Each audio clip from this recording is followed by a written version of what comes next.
আসলে আমাদের বাড়িতে না একটু ওই নতুন দাকে নিয়ে একটু কথাবার্তা হয়, আর সেখানে নতুন করে ওনাকে ডেকে আবার অস্বস্তিতে না ফেলাই ভালো। আর উনি যখন এই বাড়ি ছেড়ে চলেই গেছেন, সব থেকে বড় কথা আমার জামাইয়ের সঙ্গে যখন ওনার অশান্তি। জামাইয়ের সঙ্গে কি অশান্তি? এই কথাটা আবার কে বললো? বুবলাই? আমি কি বলেছি? আমি তো কিছু বলিনি। আর দেখো পিসিমণি, না বললেও কথাটা তো সত্যি, মিথ্যে তো না। আমি বলেছি। তোমরা ভাবলে কি করে এই কথাটা আমি আমার মাকে বলবো না? নতুন কাকু তো বলেছেন, হুমকি দিয়েছেন তো চাকরি কেড়ে নেওয়ার। এও তো বলেছেন যে এইচআর এর কাছে কমপ্লেন করবে মায়ের সাথে মিসবিহেভ করার জন্য, যাতে চাকরি নিয়ে নেয়। আবার জানো কি বলেছে? বলেছে যে ও যদি ওনার নিজের ছেলে হতো তাহলে নাকি ওকে ঠাস ঠাস করে চড় মারতো। ভাবো, উনি এত কথা বলতে পারেন আর আমি এটা মাকে বললেই আমার অপরাধ হয়ে গেল। ছেড়ে দাও বর্ষা, যে চলে গেছে তাকে নিয়ে তো কথা বলে লাভ কি? হ্যাঁ, আর দিদি আপনাকেও একটা কথা বলি, ছেলেমেয়েরা বড় হলে প্রতিবাদ তো করবেই বলুন। সেই জন্য না মায়েদের বাচ্চা ছোট থাকতে থাকতেই অনেক সংযম তৈরি করা দরকার।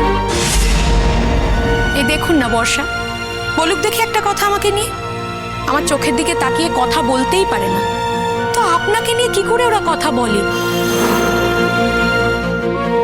সেই সুযোগ নিশ্চয়ই আপনিই তৈরি করে দিয়েছেন। আপনি তো নিমন্ত্রণ জানাতে এসেছেন, আমাকে ফ্রিতে অ্যাডভাইস জানাতে তো আসেননি।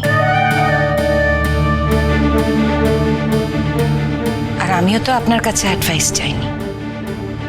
আপনার নিমন্ত্রণ জানানো হয়ে গেছে, সেই নিমন্ত্রণ আমি গ্রহণও করেছি।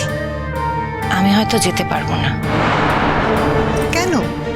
শরীর তো ততদিনে ভালোই হয়ে যাবে। শরীরের জন্য নয় তো, আমি যেতে পারবো না তার কারণ আমি কোথায় যাব না সে ব্যাপারেও তো আমার কিছু পছন্দ অপছন্দ বলে ব্যাপার আছে না।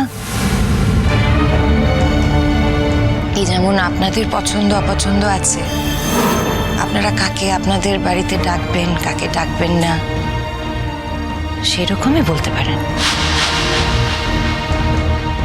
আমি কোথায় যাব সেটা নিয়েও আমার তাই। দিদি, নতুন বাবুকে বললাম না বলে আপনি কি রাগ করে যাচ্ছেন না? এই কথাটার ব্যাখ্যা এটা হয় না ম্যাডাম। নতুন ঠাকুরপোকে যদি আপনারা ইনভাইট করতেন তাহলে আমি নিজেই তাকে যেতে বারণ করতাম। আমি যাচ্ছি না তার কারণ আমি যেতে চাই না। আপনাদের বাড়ির মেয়ে তো এই বাড়িতে সকলের সঙ্গে সুসম্পর্ক রাখেনি, যদি রাখতো হয়তো যেতাম। কিন্তু সে যখন সকলের সঙ্গে সুসম্পর্ক বজায় রাখতে পারলো না, তখন আর আপনাদের বাড়িতে যাওয়ার কোনো প্রশ্নই উঠছে না। এর আগেও যে খুব সম্মান পেয়েছি আপনাদের বাড়িতে গিয়ে তা তো নয়, এইবারেও যে অসম্মানিত হব না তার তো কোনো গ্যারেন্টি নেই।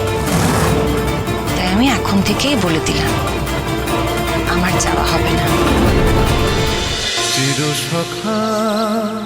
চিরসখা সোম থেকে রবি প্রতিদিন রাত ৯টায় স্টার জলসায় ও জিও হটস্টারে।